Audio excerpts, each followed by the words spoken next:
நேற்று நான் ஒரு படம் பார்த்தேன், ஒரு மலையாள படம். அந்த படத்தோட கதை சொல்லட்டுமா? പണ്ടത്തെ പോലൊന്നും പറയാൻ പറ്റില്ല. നല്ല ചൂടത്തും പേര് മഴ പെയ്യാം.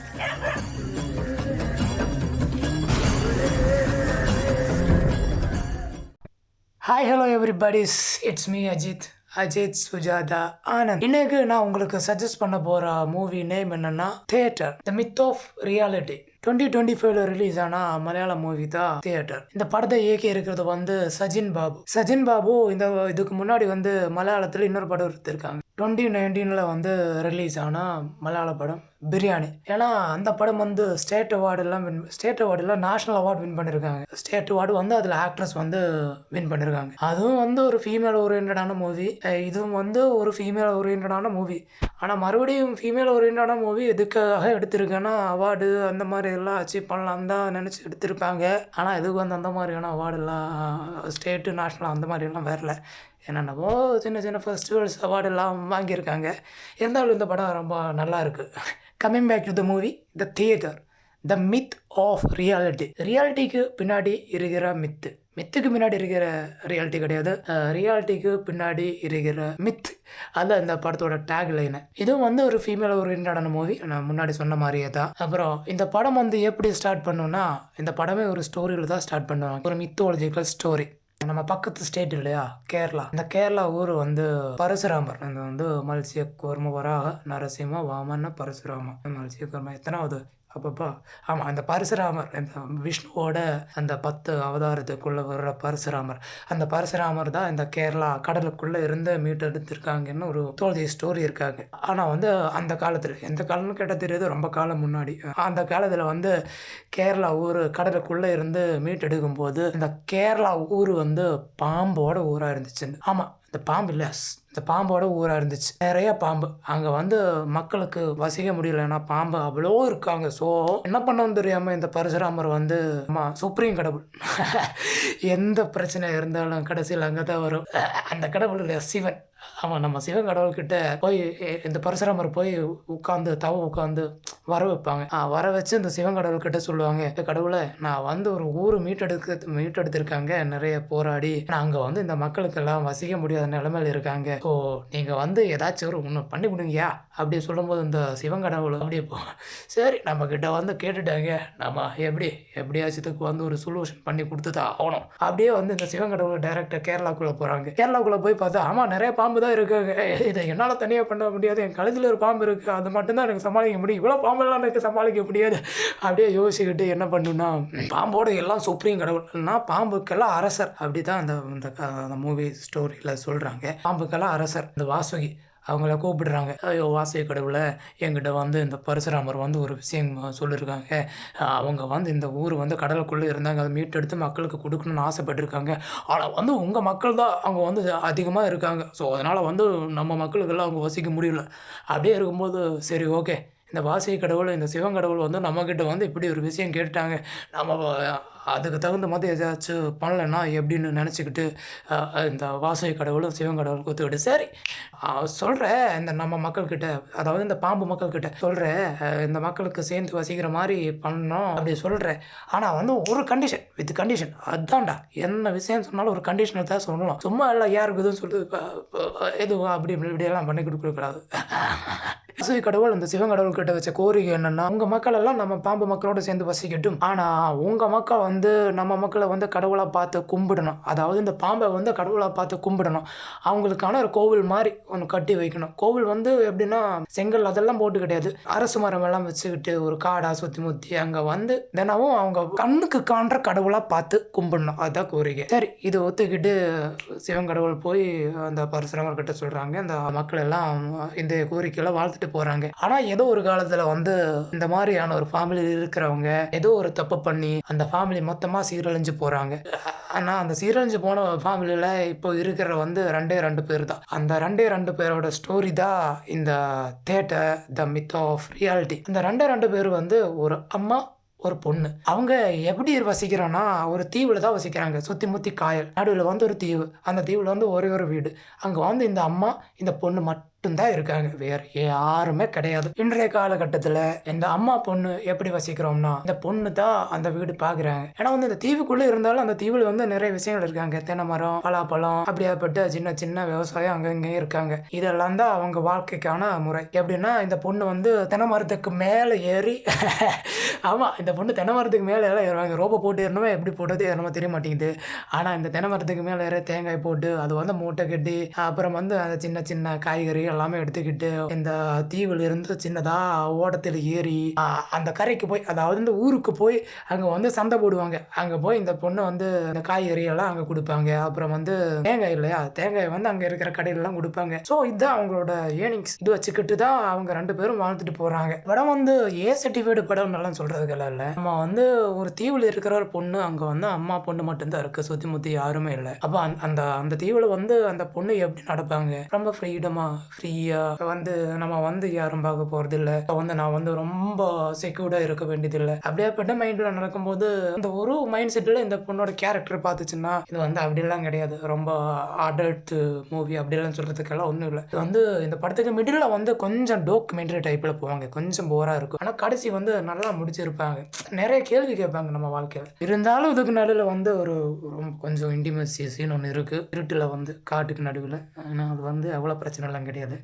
இருட்டில் நடக்கிறதுனால அது வந்து அவ்வளோ விஷுவலாக எல்லாம் ஹவுண்டிங்கெல்லாம் கிடையாது. இப்படி டெய்லி வந்து ஊருக்கு போய் காய்கறி விற்றுக்கிட்டு வீட்டுக்கு வர்ற தனியாக இருக்கிற பொண்ணு, அந்த ஊரில் இருக்கிற ஆம்பளைங்க என்னென்ன பிரச்சனை கொடுக்குறாங்க, என்னென்ன பிரச்சனை கொடுக்குறாங்கன்னு எல்லாம் காட்டும்போது எனக்கு என்ன ஃபீல் ஆச்சுன்னா, இந்த ஆம்பளைங்கள் எல்லாம் இப்படி தான் இருக்க போகிறீங்களா, இருக்கிற பொண்ணுக்கிட்ட எல்லாம் போய் வம்பழுத்துக்கிட்டு இருப்பீங்களா, அப்படியே இருந்தாங்க. அப்படியே டக்குன்னு பார்த்தா இந்த பக்கத்தில் வந்து இந்த அதே மார்க்கெட்டில் வந்து பக்கத்தில் இருக்கிற பொம்பளைங்க இல்லையா, அவங்ககிட்ட எல்லாம் வாங்காத, அந்த சாபம், அந்த நாசமாக போன வீட்டில் இருந்து வர்ற பொண்ணுக்கிட்ட இருந்தெல்லாம் வாங்கினா நம்ம குடி இங்கிட்டு போடு அப்படியே சொல்லுவாங்க அந்த பொம்பளைங்க. அது பார்த்ததும் எனக்கு கொஞ்சம் நிம்மதியாச்சு. ஆம்பளைங்க மட்டும் இல்லைனா பக்கத்தில் இருக்கிற பொம்பளைங்களை வந்து பொம்பளைக்கு தாக்கத்து கொடுக்குறாங்க. இவ்வளோ பிரச்சனைகள்லாம் இருந்தாலும் இந்த பொண்ணு யாருக்கிட்டையும் சண்டைக்கு போகாமல் சைலண்டாக நிம்மதியாக அப்பனே சிவனேன்னு உட்காந்துருக்கிற மாதிரி இருப்பாங்க. இந்த பொண்ணு எந்த பிரச்சனைக்கும் போக மாட்டேன். சரி அப்படியே அவன் வேலை பார்த்துக்கிட்டு திருப்பி வீட்டுக்கு போய் சாயந்தரமானா இந்த பொண்ணு குளிச்சுக்கிட்டு இந்த கடவுளை கும்பிடுவாங்க, பாம்பு கடவுள். நான் வந்து அவங்க வீட்டு பக்கத்தில் சின்னதாக ஒன்று இருக்குது, அங்கே போய் கும்பிட்டுக்கிட்டு இருக்கும்போது தூரமாக ஒரு சத்தம், திக் திக் திக். என்னடா அதுன்னு நம்ம யாரோ இந்த பொண்ணுக்கு ஏதோ பிரச்சனை வரப்போகுதுன்னு நினச்சா பாம்பு வரப்போகிறேன்னு தான் நான் முதல்ல நினச்சேன். ஆனால் இந்த பொண்ணு ஒரு சிரிப்பு அப்படியே சிரிப்பாங்க, வந்துட்டீங்களா. ஏன்னா வந்து இந்த பொண்ணுக்கு தெரியுது இந்த நேரத்தில் என்ன அங்கே நடக்கும்னு. ஸோ அந்த பொண்ணு மெதுவா அப்படியே நடந்தே போவாங்க. டிக் டிக் டிக் நடந்து போனால் அங்கே வந்து இந்த மார்க்கெட்டில் வந்து ஒரு பையன் இருந்தாங்க. அது வந்து அந்த பையன் இந்த பொண்ணுக்கு சப்போர்ட் பண்ணி பேசின ஒரு பையன் அங்கே வந்து இருக்காங்க. சரி என்னடா இந்த பொண்ணு பண்ணுற, தனியாக இருக்காங்க, சரி என்ன பண்ண போகிறோம் அப்படின்னு நான் யோசிச்சேன். அங்கே போனால் இவங்க 2 பேரும் சேர்ந்து ஏதோ ஒரு கசமுசை பண்ணுறாங்க. சரி சரியான பொண்ணாக இருக்காங்க அப்படியே யோசிச்சேன். சரி இந்த பொண்ணு தனியாக இருக்காங்க, நாசமாக போன ஃபேமிலி, பொண்ணை எல்லாம் யாரும் காட்ட மாட்டேன், அந்த பொண்ணுக்கும் ஆசை இருப்பாங்களே அப்படியே யோசனை வந்ததுக்கு அப்புறம் சரி தப்பில்லை அப்படியே விட்டுட்டோம். ஆனால் அடுத்த நாள் இதே நாள் வந்து சத்தம் கேட்பாங்க, அப்போ இதே மாதிரி சிரிப்பாங்க. அப்போ வந்து அந்த பையன் வந்துட்டான்னு நினைப்பாங்க. ஆனால் பார்த்தா அந்த பையன் கிடையாது, இன்னொருத்த. ஏன்னா இப்படி இருக்காங்க, சரி எவ்வளோ கேவலமான பொண்ணு அப்படியே ஃபீல் வந்துருச்சு. அப்படி இருக்கும்போது தான் இந்த பையன் கிட்ட கேட்பாங்க இந்த பொண்ணு, உங்க வீட்டுக்காரரு குழந்தைங்கள்லாம் எப்படி இருக்காங்க. அப்பா இந்த பையனுக்கு இப்படி தான் இருக்காங்க, பரவாயில்ல அப்படியே இருந்தான் நிம்மதியா ஜனக்கு. நான் வந்து இந்த மாதிரி தான் இந்த ஸ்டோரியில் வந்து எல்லாமே ஒரு பேலன்சிங்கில் தான் போவாங்க. அது எனக்கு ரொம்ப பிடிச்சிருந்தாங்க. ஒரே ஒரு விஷயமா தாக்குது, இந்த பொண்ணு தான் அந்த பொண்ணு, இந்த ஃபெமினிசம், அந்த ஆண் தான் ஆண் அப்படிப்பட்ட விஷயம் எல்லாம் கிடையாது, எல்லாருமே இருக்குங்க அப்படி போவாங்க. அது ரொம்ப ஜாலியாக இருந்துச்சு எனக்கு. ஏதோ இந்த கடவுள் பின்னாடி இந்த மாதிரி எல்லாம் விஷயம் பண்ணுறதுனாலையோ இல்லை எதுவும் தெரிய மாட்டேங்குது. அடுத்த நாள் காலையில் இந்த பொண்ணு வந்து தென்னை மரத்துக்கு மேலே உட்காரும்போது என்ன கீழே விழல, தென்னை மரத்துக்கு மேலே உட்காரும்போது ஒரு ஈ, தேனி மாதிரி ஒரு ஈ வந்து அதை அப்படியே வந்து கையில் வந்து கடிப்பிடுவாங்க. வலிக்குதுன்னு சொல்லி அந்த தட்டி விட்டுருவாங்க. ஆனால் கீழே வந்து பார்த்தா அடுத்த நாள்ல இருந்து அந்த பொண்ணுக்கு உடம்பு முடியலை, அங்கங்க அரிக்குது. அந்த அரிப்பு வந்து ஏறி என்ன ஆகும்னா உடம்பு பூரா வந்து ஏதோ மாதிரி ஆகுவாங்க. அந்த ஐப்படத்தில் வந்து விக்ரம் சாருக்கு வரும்ல அந்த மாதிரி, இந்த மாதிரி அவ்வளோ அளவுக்கு இல்லை, ஆனால் கொஞ்சம் கொஞ்சமாக அந்த பொண்ணுக்கு வந்து வெளியே வர முடியாத மாதிரி உடம்பு பூரா அந்த மாதிரி வந்துடுவாங்க. இப்படி வந்தனால என்ன, பொண்ணுக்கு வந்து இந்த தென்னை மரத்துக்கு ஏறதுக்கோ இல்லைன்னா பழப்பழம் எடுத்துட்டு இல்லைன்னா இந்த காய்கறியெல்லாம் எடுத்துட்டு வெளியே கடைக்கெல்லாம் போக முடியாமல் இருக்காங்க. ஸோ அப்படி 2-3 நாள் போனதுக்கப்புறம் இந்த ஊரில் இருக்கிறவங்க நினைப்பாங்க, இந்த கடைக்காரங்க இல்லையா இந்த தேங்காய் எல்லாம் வாங்குவாங்க, என்ன நினைப்பாங்கன்னா இந்த பொண்ணு வரலையே என்னாச்சு. அங்கே வந்து இந்த பொண்ணை பற்றி நிறைய பேர் பேசுவாங்க. அப்படி பேசி கடைசியில் வந்து அங்கேருந்து கொஞ்சம் பேர் இந்த தீவுக்கு வருவாங்க. தீவுக்கு வந்து வந்து பார்த்தா இந்த பொண்ணோட நிலைமை இப்படி இருக்கு. சரி இந்த பொண்ணுக்கு என்ன பண்ணலாம்னு யோசிச்சுக்கிட்டு இவங்க எல்லாம் சேர்ந்து இந்த பொண்ணை எடுத்துக்கிட்டு போறாங்க. கவர்மெண்ட் ஹாஸ்பிட்டலுக்கு போனா அங்க போனா சொல்றாங்க, ஐயோ இங்க வந்து இதுக்கெல்லாம் எதுவும் பண்ண முடியாது, இங்க வந்து இதுக்கு மருந்தெல்லாம் கிடையாது, இங்க நேரா எங்க ஒரு பிரைவேட் ஹாஸ்பிட்டலோட பேர் சொல்லுவாங்க, பெரிய பிரைவேட் ஹாஸ்பிட்டல் அந்த ஊர்ல, அங்க எடுத்துட்டு போங்கன்னு சொல்லுவாங்க. சரின்னு சொல்லிக்கிட்டு தூக்கிக்கிட்டு பிரைவேட் ஹாஸ்பிட்டல் போவாங்க. அங்க போனா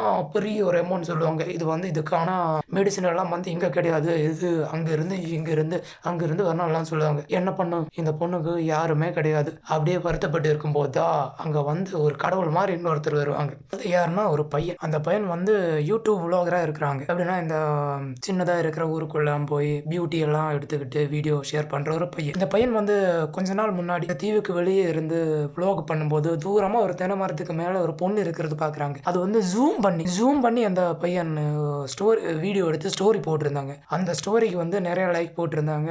ஏன்னா ஒரு பொண்ணு வந்து தென்னை மரத்துக்கு மேல ஏறுறீங்களா அப்படி எல்லாம் வச்சுக்கிட்டு ரொம்ப வியூ போன ஸ்டோரி. அதனால இந்த பையனுக்கு இந்த பொண்ணு வந்து அந்த பொண்ணு தெரிவாங்க ஒரு கட்டத்துல. அப்படி தெரிஞ்சுதான் இந்த பொண்ணை வந்து காப்பாற்ற வருவாங்க. அது எப்படி காப்பாற்றுவோம்னா இந்த ஆன்லைன்ல வந்து இந்த மாதிரி எல்லாம் வருவாங்க இல்லையா, இதுக்கு இந்த மாதிரி ஒரு பிரச்சனை இருக்கு, இந்த பிரச்சனைக்கு எல்லாருமே உதவி பண்ணு அப்படி சொல்லிக்கிட்டு ஒரு போஸ்ட் வரும் இல்லையா, அந்த போஸ்ட் போட்டதுக்கு பின்னாடி என்னென்ன விஷயங்கள் நடக்குது அந்த மாதிரியான நிறைய விஷயங்கள் இந்த ஸ்டோரி சொல்லி போறாங்க. ஸோ அப்படியே தான் அந்த பையனை அந்த மாதிரியான அவனுக்கு இருக்கிற சோசியல் மீடியா பேக்ரவுண்ட் வச்சுக்கிட்டு அந்த பொண்ணுக்கு உதவி பண்ணுவாங்க. அந்த பொண்ணுக்கு உதவி பண்ணும்போது அதுக்கு நடுவில் யாரெல்லாம் வர்றாங்க, அதுக்கு நடுவில் இருக்கிற அந்த மாதிரியான collaborated and political something like that அப்படி ஏற்பட்ட நிறைய விஷயங்கள் போகிறாங்க.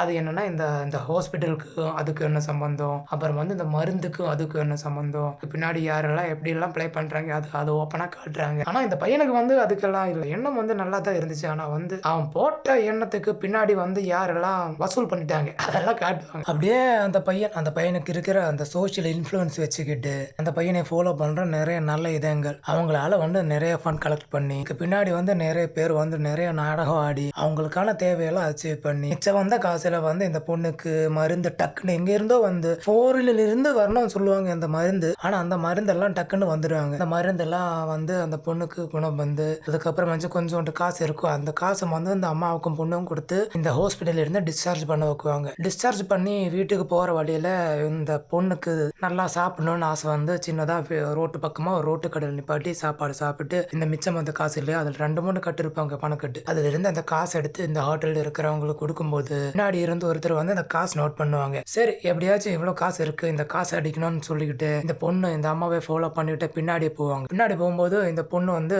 அவங்க தீவுக்கு போறதுக்காக இந்த ஊர்ல இருந்து சின்னதா ஓட ஏறி தீவுக்கு போவாங்க. இது பார்த்துட்டு அங்கே இந்த திருடன் அப்படியே உட்காந்துட்டு இருப்பான். இந்த ஓடம் ஏறி அந்த தீவுக்கு அந்த ஓடம் ஏறி போகும்போது இந்த அம்மா வந்து பொண்ணு கிட்ட சொல்லுவாங்க, ஏமா உனக்கு இந்த மாதிரி பிரச்சனை வருதுக்காக காரணம் என்ன தெரியுமா, இந்த பாம்போட கோபம், இந்த பாம்போட சாவம் தான். அதுக்காக நம்ம வந்து அங்க வந்து களம் போட்டு ஒரு ஆட்டம் ஒன்று ஆடணும்னு சொல்லுவாங்க. அந்த ஆட்டத்துக்கு ஏதோ ஒரு பேரு சொல்லுவாங்க, அந்த பேரு வந்து மறந்துட்டேன்.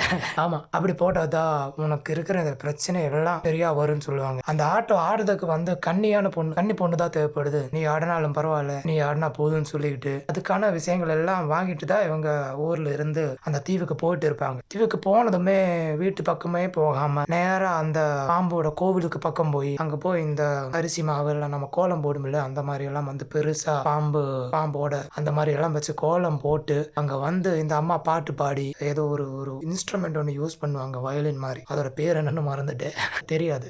அந்த இன்ஸ்ட்ருமெண்ட் வச்சுக்கிட்டு பாட்டு பாடி அந்த பொண்ணு ஆட்டம் ஆடுவாங்க.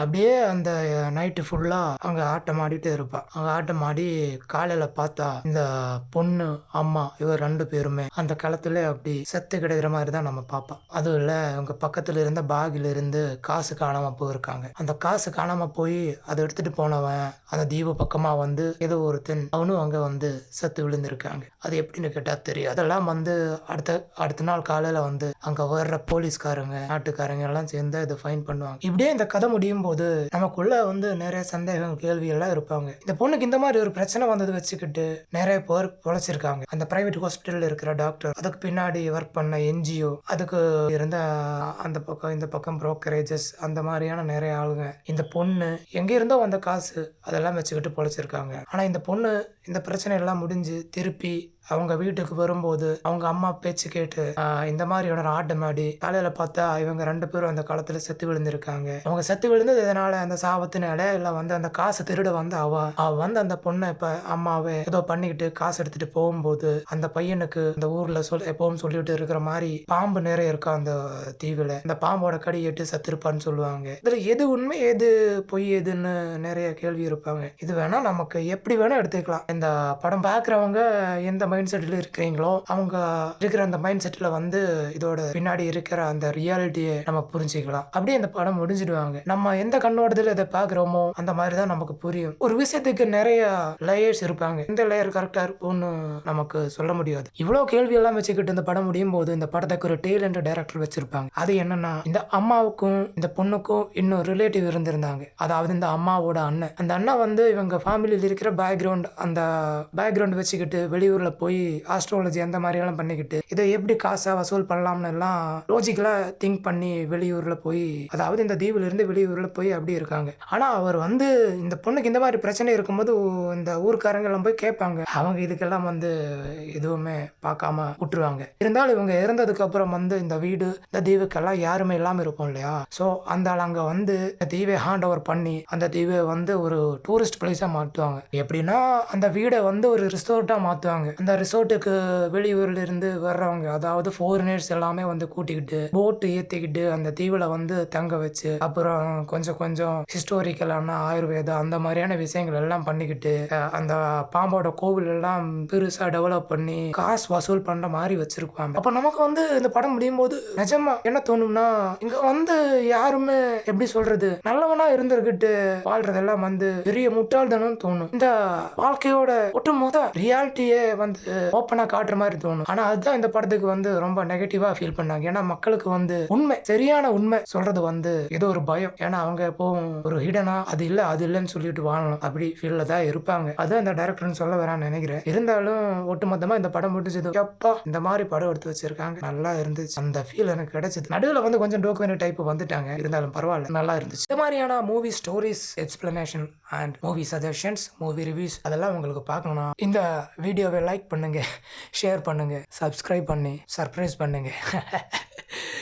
அப்புறம் பிடிச்சதும் பிடிக்காததும் கீழே கமெண்ட் பண்ணுங்க. பாய் பாய்.